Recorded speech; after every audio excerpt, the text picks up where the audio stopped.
Nagtataka si Hilsu kung anong klaseng baliw na tao ito, na kaya niyang kaladkarin ang isang tao gamit ang motorsiklo. Naririnig natin si Hughan na nagsasabing mukhang dumating na rin ang iba. Paglingon ni Hilsu, nakita niya ang mga lalaking kanina pa niya nakikita. Sabi ni Hughan, mukhang natalo sila sa kanya. Nakikita natin si Sangchul na halos mawalan na ng malay. At sinasabi ni Hughan na kung hindi sila mag-iingat, gagayahin nila ang sinapit nito. Nagmakaawa sila, humihiling ng isa pang pagkakataon. Pero sinigawan sila ni Hughan na huwag nilang gagalawin ang kanyang prey. Nagulat sila, at nasabi ni Hilsu sa sarili niya. Siguradong siya ang boss dito. Napansin niya na mas pandak ito kaysa sa kanya. At hindi kasing maskulado ni Chung. Kaya naisip niyang baka kaya niya itong talunin. Nagdesisyon siyang umatake agad para hindi masayang ang oras. At dahil sabi ni Chung na epektibo ang 1-2 combo laban sa kahit sino. Sinimulan niya ito ng isang jab. Agad na yumuko si Hughan. Pumwesto sa grappler stance. At tinawag pa siyang cute dahil siya pa ang unang umatake. Bago pa siya makagalaw, mabilis siyang tinamaan ng double leg takedown. Doon lang napagtanto ni Hilsu ang kanyang pagkakamali. Hindi lang siya basta na takedown, kundi buong lakas siyang ibinagsak sa sahig. Halos mawalan na siya ng malay. Pero hinayla siya pataas ni Hughan. Sinabi nitong hindi pa siya pwedeng himatayin. Dahil gusto pa niya siyang paglaruan. Biglang, mabilis siyang binalibag sa ere gamit ang suplex. Muling bumagsak ang ulo ni Hilsu. Nagdugo ang bibig niya, at naisip niyang baka mamamatay na siya. Nagtawanan ang mga lalaking kanina pa. Sinasabing, buti nga, kay Hilsu. Pero sinaway sila ng lalaking may kulay lilang buhok. Dahil matapos nito, sila naman ang susunod. Hawak ni Hughan si Hilsu sa lalamunan. Tinanong kung nawalan na siya ng malay. At sinabing dapat mas magpumiglas pa siya. Biglang may sumipa sa mukha niya. Si Hilsu, galit na galit. Sinabi niyang bakit ang isang pandak na kagaya niya. Ang may ganang tawagin ang iba na cute. Aniya, siya mismo ang mukhang cute. Biglang nag-init ang ulo ni Hughan.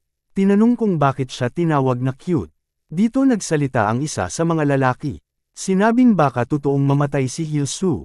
Dahil nung bata pa si Hughan, lagi siyang binubuli dahil sa kanyang height.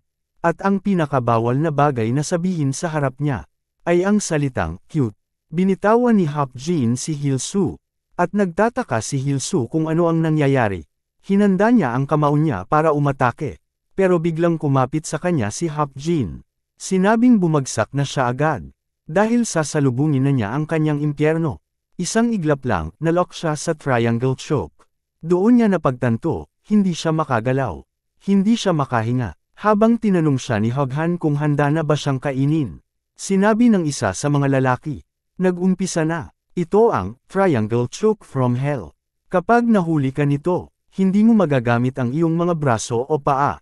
At wala kang kalaban-laban. Bigla siyang binanatan sa ulo ng malakas. Sabihin mo ulit na cute ako, sabi ni Hughan. Naisip ni Hilsu, mas malala ito sa kahit anong laban na napasukan ko dati. Sa puntong ito, sigurado siyang mamamatay na siya. Pero biglang nagulat ang lahat. Unti-unting itinaas ni Hilsu si Hughan sa ere. Ayokong bumagsak dito, sabi niya. Natuwa si Hukjin. Sinabing napakaaliw niya. Sabay ikot at pagsakal ulit kay Hilsu. Ngumiti siya, sabay sabing. Simula ngayon, akin ka na. Habang naghahabol ng hininga si Hilsu, sinabi ni Hukjin, sa school ko, ang record ay 7 segundo. Tingnan natin kung hanggang kailan katatagal. Sabi ni Hilsu na malapit na siyang mawalan ng malay pero kailangan niyang kumapit. Ayaw na niyang matalo ulit sa mga gagong tulad nito. Nanghina ang kanyang mga binti at tumawa si Hughan. Sabay sabing, ayan, bumalik ka na sa pagiging cute. Hinayla siya palayo, sinasabing dadalhin siya nito para ipagpatuloy ang laro. Napabuntong hininga ng ginhawa ang mga lalaki kanina. Buti na lang at nawala na ang interes ni Hughan sa kanila. Sabi nila, dapat na nilang gamitin ang pagkakataong ito para makaalis. Habang kinakaladkad si Hilsu, biglang damilat ang kanyang mga mata. Ipinaliwanag niyang ang tawag dito ay ang fainting game. Bago siya lumipat ng eskwelahan, madalas itong gawin ng mga nambo-bully sa kanya. Pastahan kung hanggang kailan siya tatagal. Nagpapakasaya sa kanyang paghihirap. Sa ganang sitwasyon, ang tanging paraan lang para makaligtas ay ang paggamit ng kanyang hinliliit para protektahan ang kanyang carotid artery. Ito ang naging survival method of the week niya noon. Bigla siyang kumapit sa isang bato. Narinig iyon ni Hughan at lumingon. Pero huli na, masyado nang malapit si Hilsu. Pagbaba ng kanyang kamay, sumalpak ang bato diretso sa mukha ni Hughan. Nabiyak ito at nagdugo ang kanyang bibig. Ginamit ni Hilsu ang pagkakataon para tumakbo. Akala niya tapos na. Ang kailangan na lang niyang gawin ay makalabas ng gate. Pero hindi siya basta-basta palalampasan ni Hughan. Teka, saan mo balak pumunta? Tanong nito. Paglingon ni Hilsu, nakita niyang buong bilis na siyang sinasalubong ni Hughan. Anong kagaguhan to? Sinapul ko na ng bato pero buhay pa rin siya. Ang lapit na niya sa exit, hindi siya pwedeng mabaigo ngayon. Sa wakas, sumingit na si Chung. Wala nang dapat ituloy pa, sabi nito. Biglang nagdalawang isip si Hughan. Nakita nating medyo napakunot ang noo niya. Binalaan siya ni Chung. Ang susunod niyang atake ay magiging laban na sa buong 6 gates. Napatingin si Hilsu sa paa niya. Napagtanto niyang nasa labas na siya ng school grounds. Nagsimulang mag-bounce si Hyukjin. Sinabi niyang may kakaiba kay Hilsu. Pero hindi niya inasahan na nandoon din pala si Chung. Napakaswerte ko naman. Gusto ko talagang labanan siya. Bigla siyang sumugod. 6 Gates era tapos na. Panahon na ng ginseng. Hindi na nagsalita pa si Chung. Ang sumunod lang na nakita nila ay ang kamao niyang paparating. Parang putok ng baril ang tunog ng impact. Nagulat si Hilsu. As expected, sabi ni Chung. Ang mga bata sa ginseng technical, hindi pa rin nagbabago. Kailangang bugbugin muna bago tumano. Nakita nilang lumipad si Hughan. At paglapag, kulang na ang ngipin nito. Tumingin si Chung kay Hilsu. Tapos na ang stage 2 mo. Isa na lang ang natitira. Sa rooftop ka bukas. Tumingin si Hilsu ng puno ng kumpiyansa. Kinabukasan sa eskwelahan. Hindi siya nasa rooftop. Sa halip, kinakausap niya ang isang tao. Pumunta ka sa arena mamaya pagkatapos ng klase. Dahil dito, hindi niya natanggap ang huling training mula kay Chung. Nagkaroon tayo ng flashback. Si Yunggo, tinutokso si Doyle. Talagang bali ang braso mo. O nagkukunwari ka lang dahil takot kang lumaban ulit. Sinundot-sundot niya ito. Wala ka namang tigil kahapon sa cafeteria Ano na, tahimik ka na ngayon. Itinulak niya si Doyle pababa. Sa wakas, alam mo na kung saan ka dapat. Inapakan niya ang cast nito habang natatawa. Bali ba talaga to? Pasensya na, nadulas lang ako. Galit na tanong ni Doyle. Sinisira mo na ba talaga ang school rules? Tumawa si Yunggo at binuhat siya. Anong rules? Wala nang pumupunta sa arena, kaya wala nang kwenta ang mga rules na yan. Biglang dumating si Hilsu. Diretsyong tumakbo papunta sa kanila. Hinarang ang suntok ni Yunggo. Nagulat si Yunggo, kaya pala tinatawag siya ni Hilsu sa arena. Wala nang oras para mag-training. Panahon na para patunayan ang sarili niya. Haha, sino to? Si Vomit Boy. Sabay tawa ni Yunggo. Hinawakan niya ang nakabenda na braso ni Hilsu. Ano, nag-e-ensayo ka ng mag-isa? Mukhang natutunan mong magbantay Pero agad inalis ni Hilsu ang kamay nito. Na nagpakagulat kay Yunggo. Diretsyong sinabi ni Hilsu. Sagutin mo ang laban ko. Magsuntukan tayo ulit. Natawa si Yunggo. Saan galing yang tapang na yan bigla? Pero sige, mukhang mas masaya na bugbugin kita sa arena. Umalis ito na nakangiti. Maganda to, kita-kits mamaya. At ipapakita ko sa'yo kung ano na ang naging itsura ng arena ngayon. Sabay lakad palayo, tumatawa. Sa rooftop, naghihintay si Chung. Iniisip kung bakit siya hindi sinipot. Biglang bumukas ng malakas ang pinto. Pumasok si Guinang at tinawag siya. Asan ka kagabi? Sigaw nito. Alam mo ba kung anong nangyari sa fighting arena? Halatang hindi alam ni Chung. Sinabi ni Guinang na pumunta si Shoko sa arena kasama si Inhei. At binalaan siya nito na kung pababayaan niya ang sitwasyon. Lalo lang itong lalala. Kailangan mong gumawa ng aksyon, at mabilis, dagdag ni Guinang. Ngumiti lang si Chung. Interesting, sabi niya. Nagpakita si Shoko. Nairita si Guinang. Ba't parang hindi ka man lang nag-aalala sa nangyayari sa arena? Konting tulak na lang, babagsak na yon. Napangiti si Chung. Kung babagsak lang ito sa ganitong simpleng bagay, edi hayaan na lang itong bumagsak. Ang dahilan kung bakit natin na-enjoy ang arena, ay hindi dahil sa mahigpit na mga patakaran. Sa kabaligtaran nga. Parang si Aristotle. Parang maruming ilog yan. Kaya nitong linisin ang sarili niya. Kung kaya lang baguhin ng isang tao ang buong fighting arena. Ibang usapan yan. Pero kung hindi, edi wala rin namang saysay ang lahat. Balik sa classroom. Naririnig natin si Inhei. Teka, Yunggo, sinabi mo bang si Hilsu ang naghahanap ng away? Tumawa si Yunggo. Oo, biglang nagbaliw habang nagyayabang. Nagmumukhang nag-ensayo nga, may benda pa ang mga braso niya. Pero wala yun, sisiguraduhin kung tapos siya mamaya sa arena. Nag-isip si Inhei. Napansin ito ni Yunggo. Bakit parang ang lalim ng iniisip mo? May problema ba? Sabi ni Inhei. Sa ngayon, makigulo kay Hilsu ay walang pakinabang sa atin. Dapat nating ituon ang atensyon natin kay Chung. Natawa si Yunggo. Huwag kang mag-alala. Sisiguraduhin kung isa sa mga braso niya, hindi na ulit gagalaw. Para hindi na niya ako maistorbo pa. Umiling si Inhei. Hindi usapan dito ang panalo. Ang iniisip ko ay paano tayo titingnan ng iba. Isipin mo, isang tulad niya, naglakas loob lumaban sa atin. Matapos ang lahat ng ginawa natin para pabagsakin ang arena. Dapat flawless ang panalo mo. Huwag kang magkakamali. Bigla siyang tinamaan ng PTSD. Napaisip tungkol kay Vomit Boy. Kahit ano paman, sabi ni Inhei. Ang isang yun, sobrang kulit. Sa labas ng school. Ano iniisip mo? Sigaw ni Rock kay Hilsu. Bakit mo siya hinamon? Alam mo naman kung paano siya lumaban, di ba? Si Doyle nga, hindi siya natalo. Paano mo siya tatalunin? Biglang na-realize ni Hilsu. Nagpadalos-dalos siya, maliban na sumuwi siya kay Chung. Kahit na last training session na niya ito. Sinabi ni Doyle, ikansela mo na yan, agad-agad. Kahit nag-training ka kay Chung. Delikado pa rin ang laban mo kay Yunggo. Bagong lipat ka pa lang dito, kaya hindi mo pa siya lubos na kilala. Pero yang hayop na yan, kung ano-anong katarantaduhan. Ang ginagawa kasama ang mga batang tumatakas sa bahay nila. Alam na natin ang resulta. Kaya huwag ka nang sumali. Bumawi ka muna, saka mo na siya harapin. Pero umiling si Hilsu. Hindi, napalaban ako sa kanya para protektahan ka. At yung nangyari sa akin ngayong umaga sa hallway. Sanay na akong balewalain at gawing palabas. Parang nasa circus lang ako, pinapanood ng lahat. Hindi ko hahayaang maging tulad nila ako. Si Yunggo ang unang kalaban ko. Kailangan ko tapusin ang laban na hindi ko natapos sa cafeteria. Hindi mahalaga kung gaano siya kadelikado. Kasi, ngayon, sigurado akong handa na ako. Gabi na, may mga estudyanteng nag-uusap. Nakakakahilsu to ah. May special training, daw siya. Ang dami ng tao, mas marami kaysa sa nakaraang mga araw. Napatingin si Rock sa paligid.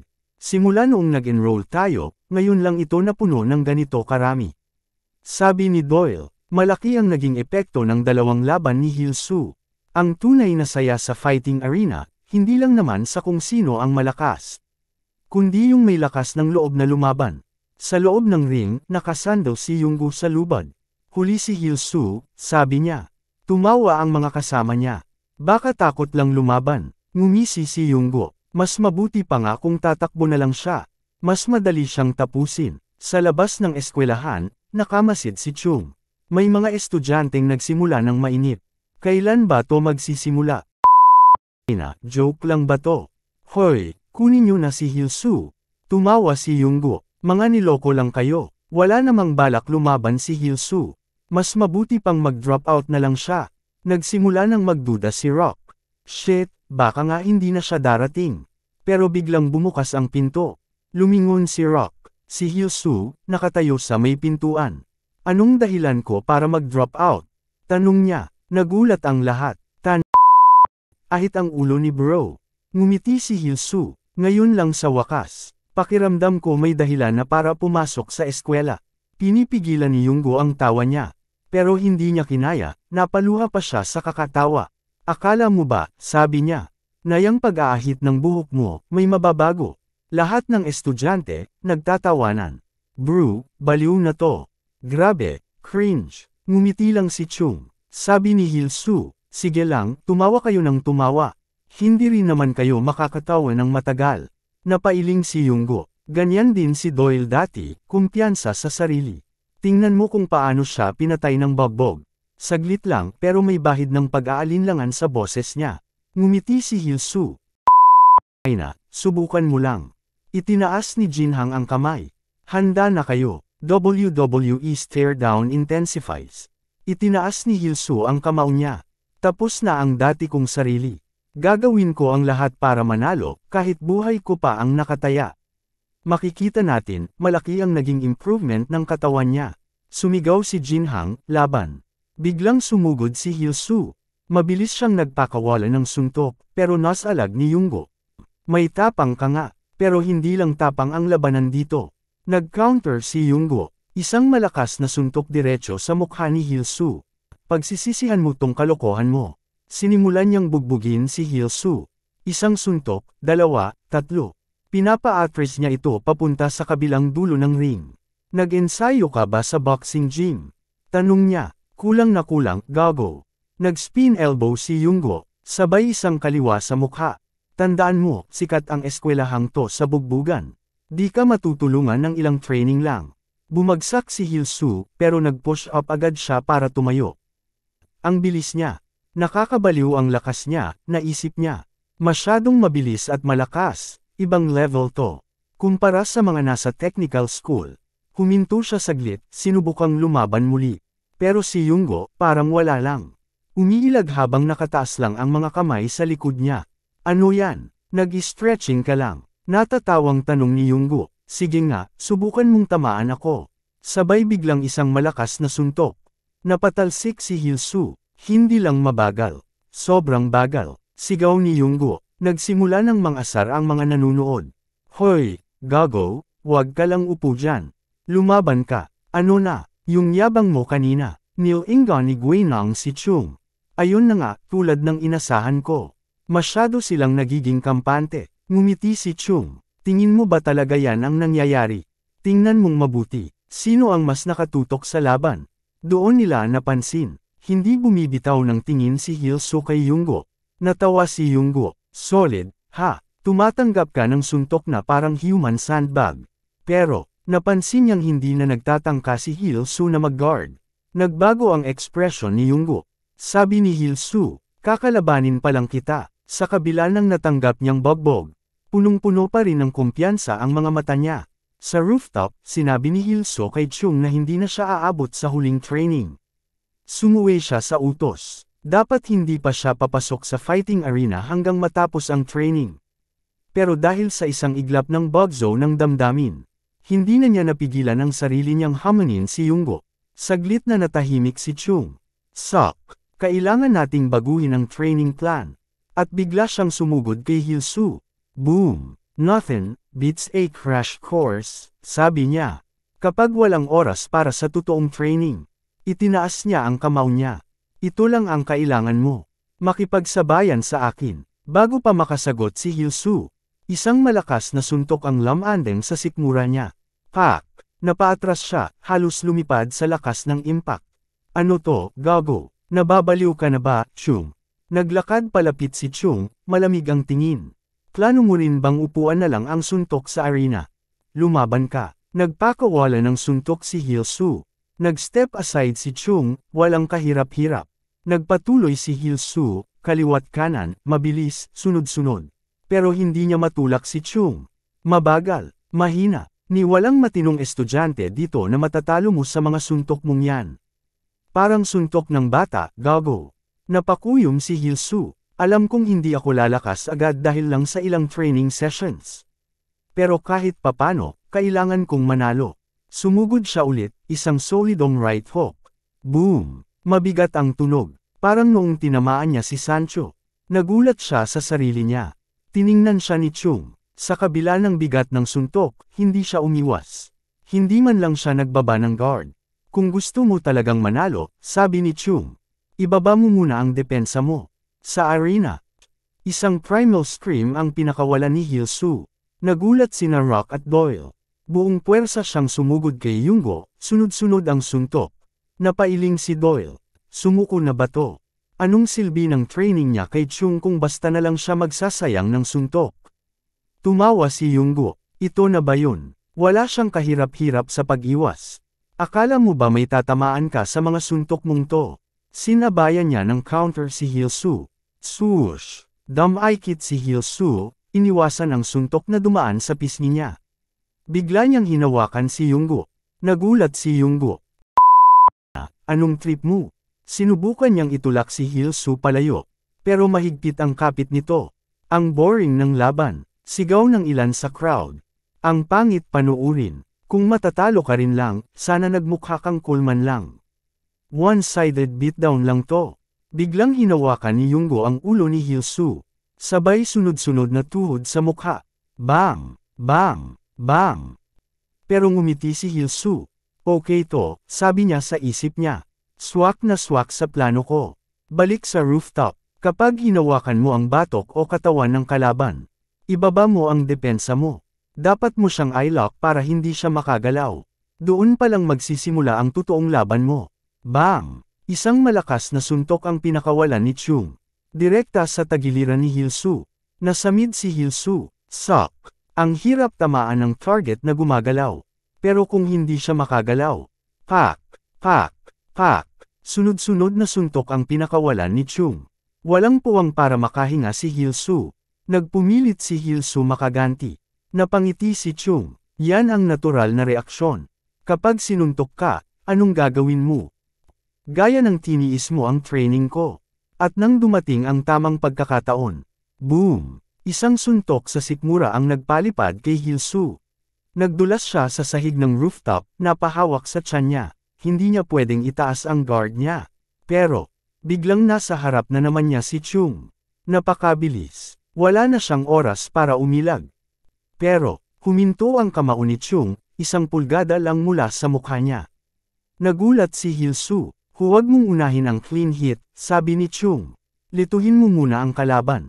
Dapat hindi niya alam kung saan tatama ang suntok mo. Balik sa arena. Nagpakawala ng suntok si Hilsu. Isang bigwas sa tagiliran ni Yunggo. Unpredictable, sabi niya sa sarili. Napangiwi si Yunggo. Nakakairita to ah. Ramdam niya ang epekto, pero bago pa siya makabawi sa iniisip niya, tuloy-tuloy pa rin si Hilsu. Sunod-sunod na suntok sa sikmura. Masakit yun. Ito yung tinatawag na dirty boxing. Sigaw ng ilan. Doon lang napansin ni Doyle. Si Hilsu, hindi sumusubok sa mukha ni Yunggo. Nakatuon siya sa katawan. Kasi hindi niya ito matamaan sa ulo. Nerealize rin ito ni Yunggo kaya umatras siya, lumilikha ng distansya. Sabi ni Hilsu, bumaba na ang guard niya, may butas na. Alam na niya kung saan dapat suntukin. Pinanlapad niya ang stance niya at umatake gamit ang isang jab. Iniwasan ito ni Yunggo at sinabing masyadong halata ang galaw na iyon. Pinapanood silang mabuti ni Chung habang naaalala ang sinabi niya noon. Dito lang natatapos ang training mo. Kalimutan mo lahat ng natutunan mo pagdating sa laban. Punong-puno ng di inaasahang pangyayari ang laban. Hindi mo ito kayang mapanalunan gamit lang ang mga itinuro ko. Huwag mong tigilan ang kalaban mo. Gusto ni Hilsu na umiwas si Yunggo, at nang gawin nga ito, hinawakan niya ang batok nito. Dumating na ang pagkakataon. Na-realize ni Yunggo na nahulog siya sa patibong. Tinanong siya ni Hilsu kung inasahan niya rin ito. At sa isang iglap, sinuntok siya ng malakas gamit ang kanan. Lumipad siya paatros. Nagulat ang lahat ng nanunood at nagsimulang mag-cheer para kay Hilsu. Alam nilang nagbago na ang agos ng laban. Na-realize ni Yunggo na magiging mas mahirap ito kaysa sa inakala niya. Binalaan siya ni Hilsu na nagsisimula pa lang siya, kaya mas mabuting maghanda siya. Nagsimulang sumigaw ang crowd, tinatawag siyang Vomit Boy at sinabing naniniwala sila sa kanya. Tumayo ulit si Yunggo at sinabing tsamba lang iyon. Sumugod siya pero sinalubong siya ni Hilsu ng isang jab sa mukha. Agad itong sinundan ng isang suntok sa ulo. Habang nanginginig pa mula sa suntok, umatake ulit si Hilsu gamit ang isang mabilis na 1-2 combo. Napangiti si Jinghang. Mas magaling pala siya kaysa sa hitsura niya. Ganon-ganon lang niya napahit ang laban. Sumang-ayon si Chung. Sa laban sa ganitong level, ang pinakamahalaga ay stamina at mental strength. Ang hindi inaasahang atake ay kayang sirain ang focus ng kalaban. Ngayon, nasa kamay na ni Hilsu ang momentum ng laban. Pinunasan ni Yunggo ang dugo sa ilong niya at tumingin kay Hilsu. Napansin ni Doyle na parang may kakaiba kay Yunggo, parang balisa ito. At nakita niya kung bakit.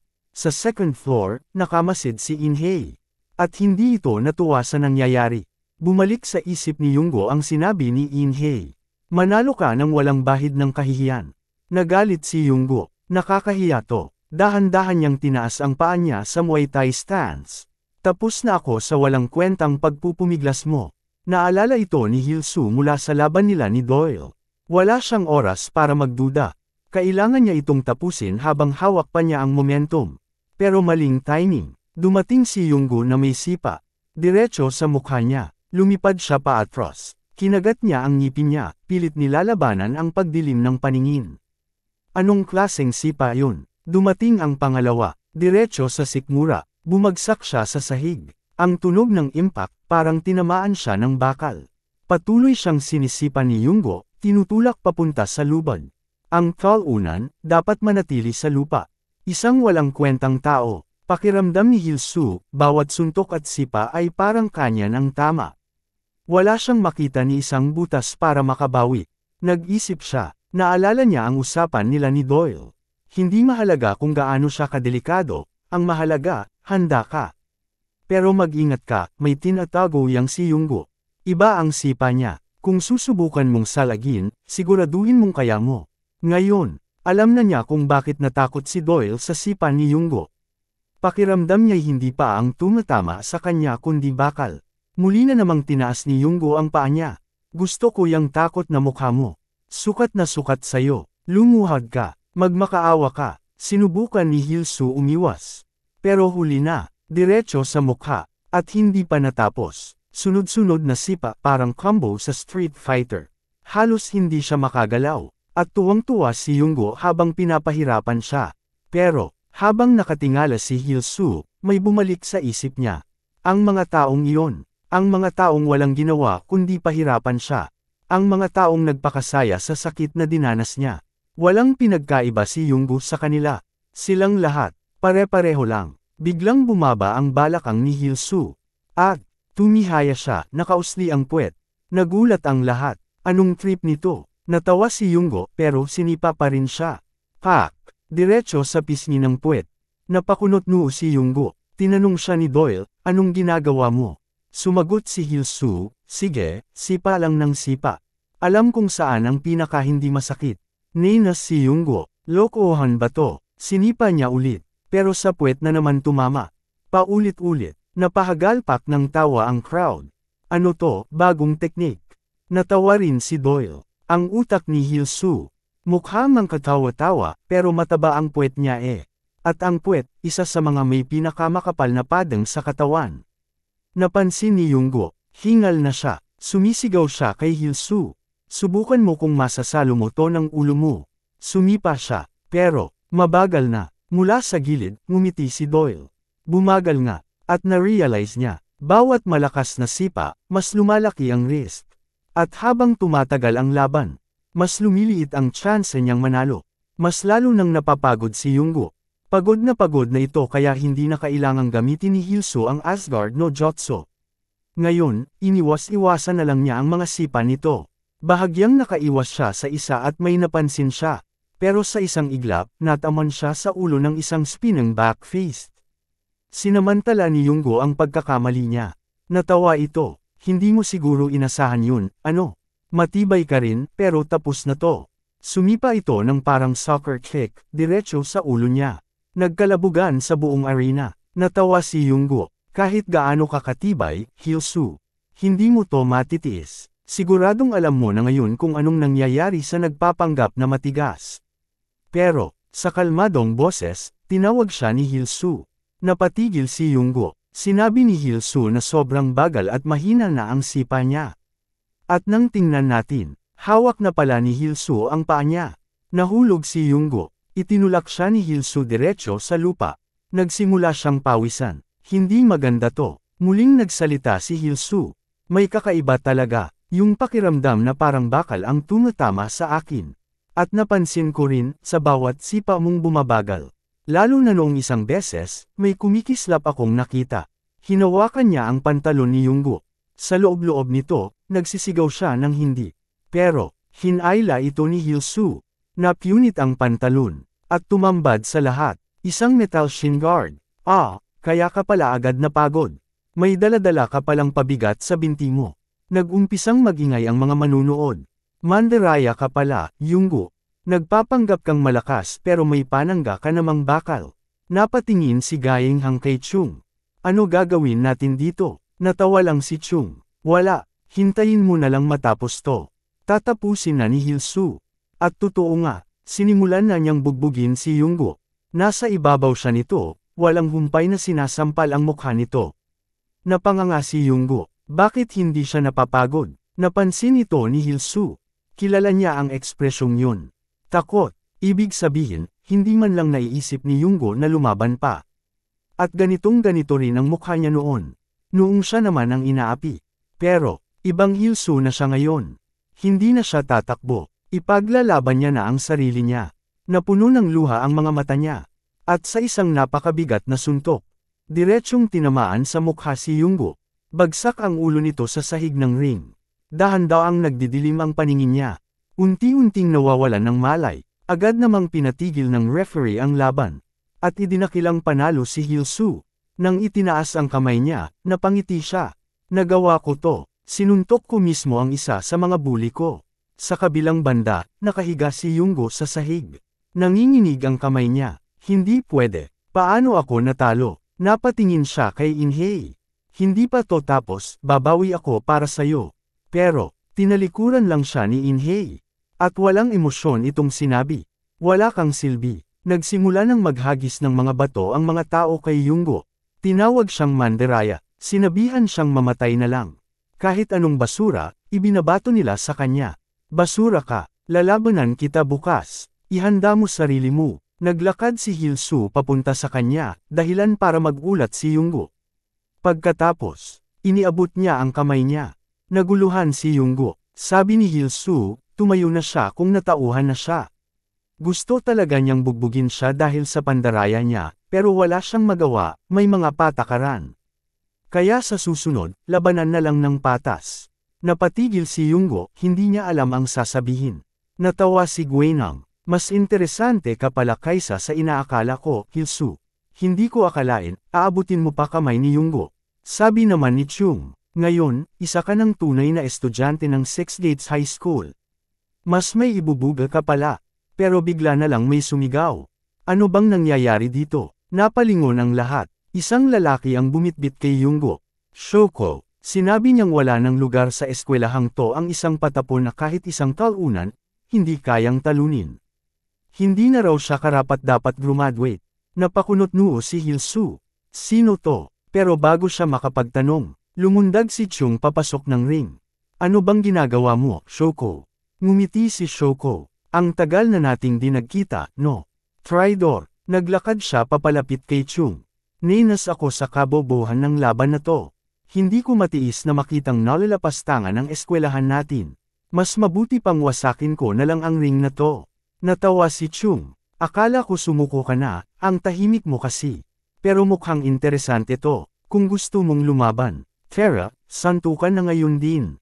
Nagtitigan silang dalawa, mag-uumpisa na ang laban. Grabe to, parang tatay na katawan niya. Di ko akalaing ganito kalakas, bulong ng isang estudyante. Hindi ko akalaing bago tayo gumraduate, makikita natin to, sabi ng isa pa. Napatingin si Hilsu kay Doyle. Sino yang Shoko? Nagulat si Doyle. Hindi mo siya kilala. Naalala niyang bagong lipat lang pala si Hilsu. Bago pa magawa ang fighting arena, si Chung at Shoko ang naglalaban sa titulong pinakamalakas sa eskwelahan. Nanlaki ang mata ni Hilsu. Ibig sabihin, ka-level ni Chung si Shoko. Biglang idiniin ni Shoko ang paa niya sa sahig, nag-iinat. Ang tagal na rin mula noong huli tayong naglaban. Napangiwi si Chung. Nagsisimula ka na namang magdrama. Sinasabi mo bang gusto mo na namang matalo? Nangiti si Shoko. Sumugod siya. Gumapang ka ng matagal para lang mapunta sa taas. Sumabog ang tunog ng impact sa ring. Nagpulasan ang mga estudyante. Sobrang lakas. Matibay ba to? Parang guguho na yung ring. Pero, naiwasan ni Chung. Saan ka ba tumitama? Ngumiti si Shoko. Sumuntok siya mula sa itaas. Muli, naiwansan ni Chung. Sinipa niya, hindi pa rin tumama. Ilang beses pang umulit, pero kahit isang beses, hindi niya tinamaan si Chung. Nagulat si Hilsu. Ang bilis niyang gumalaw kahit ang laki ng tiyan niya. Sabi ni Doyle, pero kung tutusin, magaling din si Chung sa pag-iwas. Biglang nagtanong si Hilsu, paano kung matalo si Chung?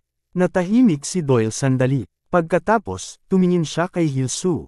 Mabubuwag ang arena. Babalik ang eskwelahan sa dati nitong kalagayan. Dahil tauhan ni Honey si Shoko. Napakunot noo si Hilsu. Sino si Honey? Sa laban, niinas na si Shoko. Ano to? Iwas ka lang ng iwas. Kalimutan mo na yung panalo mo noon, Chung. Dama pa siya, naghanda sa pagsugod. Biglang sumabog ang lakas niya. Iba na ako ngayon. Sumugod siya. Palm strike. Napangiti si Chung. Bahagyang iniwasan niya. Pero, gupit. Damyugo ang pisngi niya. Napatawa si Shoko. Sa wakas, nataman kita. Sunod-sunod ang mga suntok niya. Napaatras si Chung. Hindi ka na kasing galing ng dati, sabi ni Shoko. Puro sugat na siya. Sumuntok si Shoko. Lumipad si Chung. Napamulagat si Hilsu. Grabe to. Paano mananalo si Chung dito? Sabi ni Doyle. Mas malakas talaga si Shoko. Pero ang lamang ni Chung, mas magaling siya sa teknikal. Pero ngayon, mukhang may pinagdaanan siyang espesyal na training. Naisip ni Shoko, ibang klase na katawan ko ngayon. Nabigyan ako ng isang bagay. Isang bagay na sumagad sa limitasyon ko. Itinataas niya ang paa niya. Axe kick. Wala ka nang lamang sa kin, Chung. Mamatay ka na. Tumitig lang sa kanya si Chung. Sumabog ang impact ng sipa. Pero, bang! Tinamaan si Shoko sa mukha. Hindi siya makapaniwala. Galit na galit si Chung. Ano bang akala mong nagbago? Lumipad si Shoko. Katulad ng tunog ng baril ang suntok na yon. Bumagsak siya sa mga lubad. Lumapit si Chung. Sayang oras ko dito. Tatapusin ko na to. Bigla siyang nawala sa harapan ni Shoko. At sa isang iglap, binugbog niya ito. Sinapok siya sa sikmura. Napadugo si Shoko. Ano tong lakas na to? Nagtitimpi lang ba siya kanina? Humakbang si Chung. Binwelo ang kamao. Ang kanyang tanyag na suntok. Sumalpak sa tiyan ni Shoko. Bang! Pumutok ang lubad sa likod niya.